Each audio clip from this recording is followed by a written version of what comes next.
Jewish people were not allowed to own land. They were just peasants. Even some of the professions they were not even allowed to participate in. But they were allowed to do one thing, usury, money lending, because it was prohibited by the Catholic Church to engage into that. So what happens when you work in money? You get richer, right? And those Jews lived in ghettos. Now, ghettos was not just like isolated neighborhoods in cities. Sometimes ghettos were outside the cities. This is like how isolated they were. And in those ghettos, they have to pay gold to the mayor or the governor or the prince or the noble. So they would see, you're getting richer. I need more taxes. So they pay tax. What happens when you have a business and they increase your rent? You increase your service, increase the taxes. So what happened? The Christians started to default. And suddenly, the image of the greedy Jew was created. Shylock, merchant of Venice.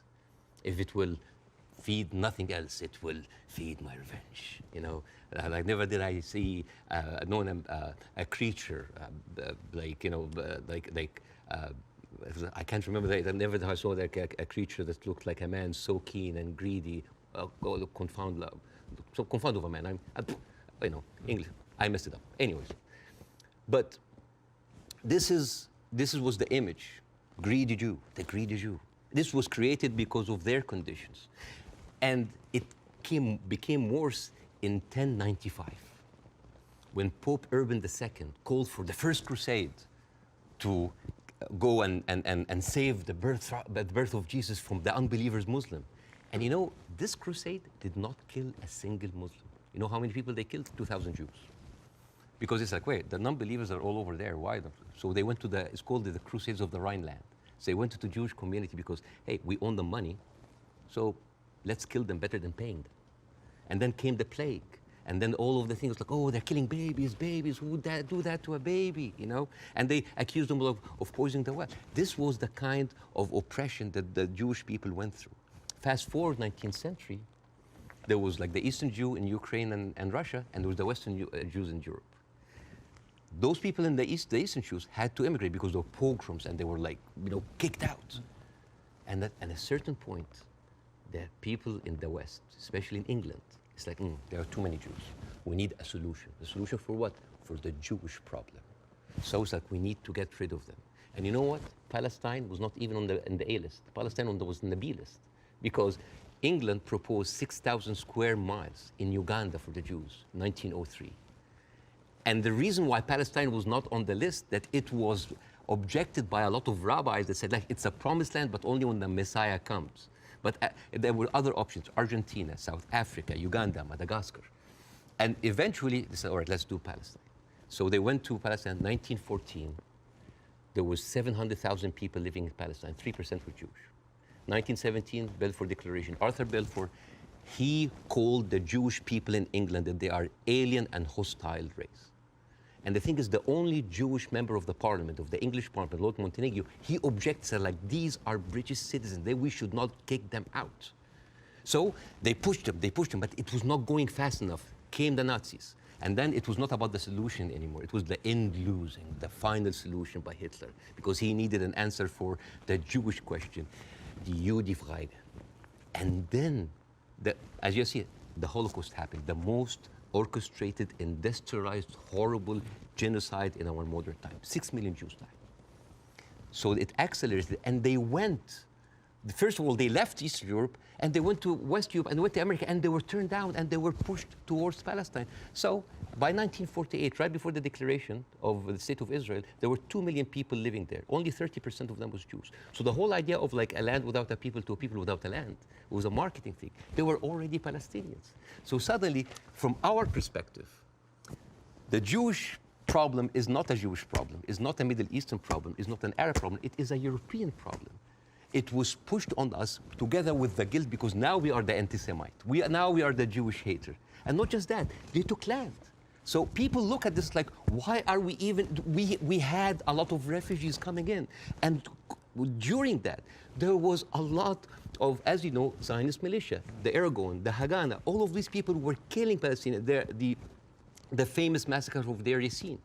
You're talking about the atrocities of October 7th, it's horrible. But in the Arab mind, there is Deir Yassin, where there is an incredible movie called Tantura, Tantoura, where the Israeli members of those militias, they talk about the atrocities that they did, including opening up the pregnant women bellies and having bets if the boy inside is a boy or a girl. It is one of the most horrific, and they talk about it, some talk about with regret and some talk about with pleasure. We did that, right? So you have even King David. I think your Prime Minister, Mr. Sunak, was there. And if I was British, I would question this. Because as you know, King David was bombed by the Aragon militias. 91 British soldiers died. I don't know, if I was British, how come my Prime Minister would have the nerve to stay in that hotel? I mean, you know, the ghost of the 91 British soldiers, that must be haunting for them. You see? So when you see all of that, and you see that suddenly, overnight, 1948, there were 1.5 million Palestinians, half of them, 3/4 of them were overnight pushed into refugees. Yeah. And this is why it's called the Nakba, the catastrophe. So now we have all of this building up into the minds. And suddenly this was like a conflict, a hate, a problem that we didn't have to do anything with. This was basically pushed on us by the Europeans. You see? So this is why it is important to say that. And I'm not saying that just like, oh, let's wipe out the state of Israel, let's like push them in the sea. No, but it's important when you talk about the conflict, that you talk about the root causes, right? No, there was like a vibrant Palestinian culture happening over there. And right now they are erasing this culture. Suddenly I'm thinking of like Israeli feta cheese. Israeli hummus. Oh, that's an insult. Israeli hummus. Come on. I mean, take the land, but leave the hummus, man. I mean, come on. I mean, that's not fair. You are someone who's always spoken against culture, cancel culture. Right now, a whole culture is cancelled. Let me ask you this. Jonathan Friedland is a top Jewish journalist for the Guardian newspaper.